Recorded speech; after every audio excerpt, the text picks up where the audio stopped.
চোখের পানি ছাড়া আল্লাহর কাছে কোনো মূল্য নাই। দুনিয়ার আগুন হাতে লাগলে হাত জ্বলে, পায়ে লাগলে পা জ্বলে। জাহান্নামের আগুন যদি একবার শরীরের যে কোনো অঙ্গে লাগে, সারা শরীরটা নয় বরং প্রথম কলিজায় গিয়া হিট করবে। আল্লাহর দরবারে রাত্রিবেলা দরওয়াজা লাগায়া দেন, দরওয়াজা লাগাইয়া দিয়া পাশের রুমে একা একা মুরাকাবার হালতে বসে যান। কেবলামুখী হইয়া চোখ বন্ধ করে তখন মনে মনে ধ্যান করবেন, আমি যদি এখন মারা যাই তো ঘর থেকে আমার লাশটা বের করা হবে, মসজিদ থেকে আজান হয়ে যাবে, অ্যালাউন্স হয়ে যাবে যে আল্লাহর বান্দা দুনিয়ায় নাই। সকাল 10টার সময় জানাজা হবে। আপন জনরা বলবে লাশ তাড়াতাড়ি ঘর থেকে বারান্দায় নামাও। একদল বলবে তাড়াতাড়ি কাপনের কাপন আনতে বাজারে যাও।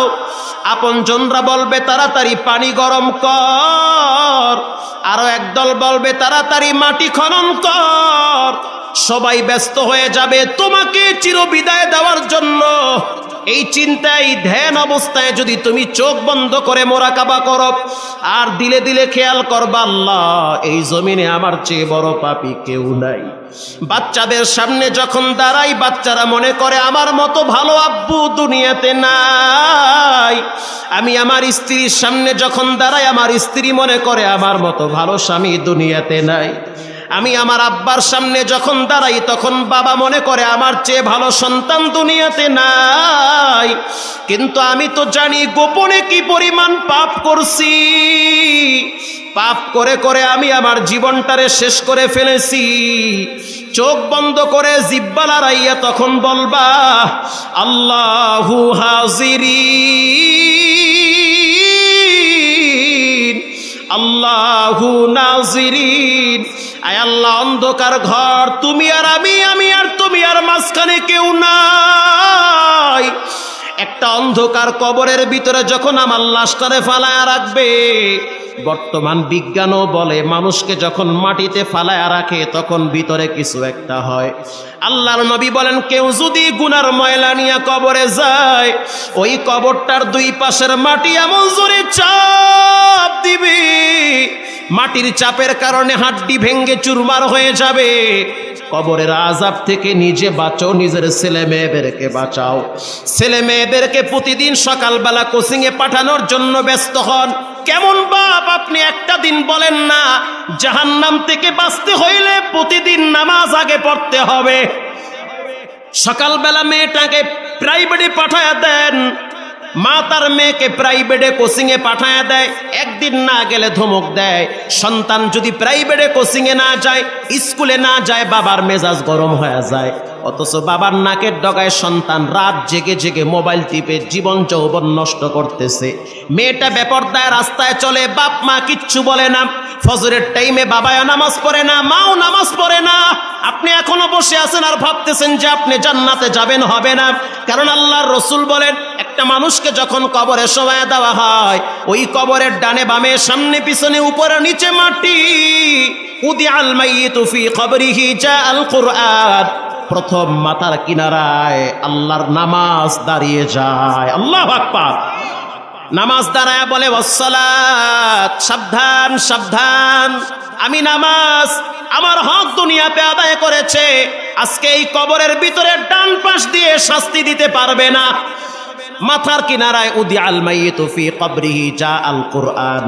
কোরআন মাথার কিনারায় দাঁড়ায় বলে চাপ দিবি না। বাম পাশে রোজা দাঁড়ায় বলে চাপ দিবা না। পায়ের কিনারায় জাগতিক আমল দাঁড়ায় বলে চাপ দিস না। প্রথম আপনাকে সেফটি দিবে কোরআন আর নামাজ। কিয়ামতের ময়দানে কোরআন সাক্ষী দিবে। আসসিয়ামু ওয়াল কুরআন ইয়াশফাআনি লিল আবদি ইয়াউমাল কিয়ামা। রোজার কোরআন কিয়ামতের ময়দানে আপনার পক্ষে সাক্ষী দিবে। এজন্য মুসলমান ভাইরা আমার, আজকে থেকে আল্লাহর কাছে পাক্কা তওবা করে নেই। কারণ চোখের পানির এত দাম, আল বুকাউ মিন খাশিয়াতিক। আল্লাহর কাছে সবচেয়ে দামি পানি হলো চোখের পানি। চোখের পানির চেয়ে শ্রেষ্ঠ পানি পৃথিবীতে আর একটাও নাই। আমি ছোট্ট একটা হাদিসের ঘটনা আপনাদেরকে শোনাই 2 মিনিটে। কষ্ট হচ্ছে? গভীর রাত মা হাফসা রাদিয়াল্লাহু তাআলা আনহা বলেন যে আল্লাহর নবী আমার বাবার বাড়িতে বেড়াইতে আসছে। মা হাফসা হলেন হযরত ওমরের কন্যা। আল্লাহর হাবিব একদিন হযরত ওমর রাদিয়াল্লাহু তাআলা আনহুর বাড়িতে গেছে। কথা বলতে বলতে অনেক রাত হয়ে গেছে। সরকারে দো আলম তিনি রাত্রিবেলা বাড়িতে আর যান নাই, ওখানেই ঘুমিয়ে পড়লেন। মা হাফসা বলেন গভীর রাত, একটা মাত্র বালিশ, এক পাশে আল্লাহর নবী মাথা দিয়েছে আর এক পাশে আমি হাফসা মাথা দিয়েছি। শুধু তাই নয়, আমি হাফসার গালের সাথে আল্লাহর হাবিবের গাল মোবারক লাগায়া রাখছি। রাত্রিবেলা হঠাৎ আমি বুঝতে পারলাম যে আমার গালের উপরে কে যেন গরম পানি ঢালতেছে। আমি আশ্চর্য হয়ে গেলাম, গরম পানি কে ঢালে? ডানে বামে নজর করে দেখলাম গরম পানি নাই। একটু মাথা কাইট করলাম, বুঝতে পারলাম রহমাতুল্লিল আলামিনের চোখের পানি বায়া বায়া পড়ে। মা হাফসা বলেন, মা ইউবকিকা ইয়া রাসূলুল্লাহ, আপনার চোখে কেন পানি, কেন আপনি কাঁদেন? উগফির লাকা মা তাকদ্দামা মিন যামবিকা ওয়া মা তাআখার, আল্লাহ আপনার সামনের পিছনের সব গুনাহ মাফ করেছি। এই রাত্রিবেলা সবাই তো মজার মতো ঘুমায়, অথচ আপনার চোখের পানি আমার গাল স্পর্শ করেছে। তখন আল্লাহর রাসূল বললেন, ও হাফসা, কানটা লাগায় শুনো, বারান্দায় কে যেন দাঁড়ায় দাঁড়ায় কোরআন তেলাওয়াত করে। মা হাফসা বলেন, আমি কানটা লাগাইছি, তখন তো আর মোবাইল আর ফেসবুক ছিল না যে রাত্রিবেলা নষ্ট করবে সময়। মা হাফসা বলেন, আমি কানটা লাগায় শুনতেছি আমার ভাই ওমরের সন্তান আব্দুল্লাহ রাদিয়াল্লাহু তাআলা আনহু নামাজে দাঁড়ায় দাঁড়ায় কোরআনের একটি আয়াত তেলাওয়াত করতেছে। সেই আয়াতটা হলো, কাল্লা ইন্নাহুম মা'আর রাব্বিহিম ইয়াওমাইযিল লামাহজুবুন, কিয়ামতের ময়দানে কখনোই তারা তাদের চোখ দিয়ে রবকে দেখতে পারবে না। আল্লাহর রাসূল বলে, হাফসা, কিছু মানুষ কিয়ামতের ময়দানে তার রবকে দেখতে পারবে না। দুনিয়ার ভিতরে চোখ নাপাক বানাইছে, খারাপ দৃশ্য দেখে দেখে চোখের পাওয়ার নষ্ট বানাইছে, অন্তরের কালিমাগুলা জমা করে রাখছে।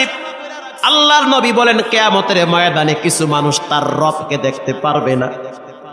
এটা শোনার পরে আমি রাসূলুল্লাহ স্থির হয়ে গেলাম, আমার বান্দার, আমার উম্মতেরা, আল্লাহর বান্দারা নামাজ পড়বে, কোরআন পড়বে, জিকির করবে, কিন্তু চোখ দিয়ে খারাপ দৃশ্য দেখার কারণে যদি কিয়ামতের ময়দানে আল্লাহরে দেখতে না পায়, এর চেয়ে কষ্ট আর কিছু হতে পারে না। মা আয়েশা বলেন, একদিন রাত্রিবেলা আমি শুনতে পাইতেছি আল্লাহর হাবিব বাচ্চাদের মতো ফুফাইয়া ফুফাইয়া কাঁদতেছি। মা আয়েশা বলেন, আমি বাহিরে গেলাম, উযু বানাইলাম, উযু বানানোর পরে আমি হুজরায় ঢুকলাম, আর সাউন্ড নাই। মা আয়েশা বলেন, আমি বুঝতে পারলাম নবী সিজদায় পড়ে আছে।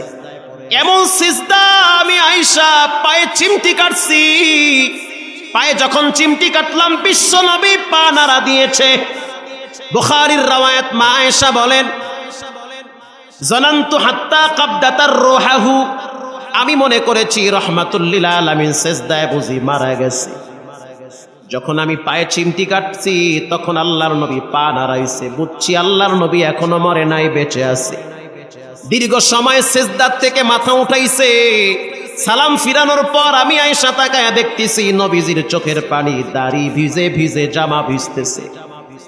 আমি আয়েশা বললাম, ওগো পয়গম্বর, আপনার সামনে পিছনে সব গুনাহ মাফ করেছেন কে? জান্নাতের প্রত্যেকটা গেটে, প্রত্যেকটা দরওয়াজায়, প্রত্যেকটা পাতায়, প্রত্যেকটা ডালে আপনার নাম আল্লাহ পাক লিখে দিয়েছে। এরপরে আপনি কেন কাঁদেন? আপনার কি হয়েছে? আল্লাহর রাসূল বলেন, ফালা কুনু আবদান শাকুরা, আমি কেন আল্লাহর শুকরগুজার বান্দা হব না? এজন্য পায়ে হাত দিয়ে বলি, আজকে থেকে পাক্কা নিয়ত করে নেন, জীবনে গুনাহ করব না, নামাজ ছাড়ব না, হারাম খাবো না, আব্বা আম্মার সাথে বেয়াদবি করব না,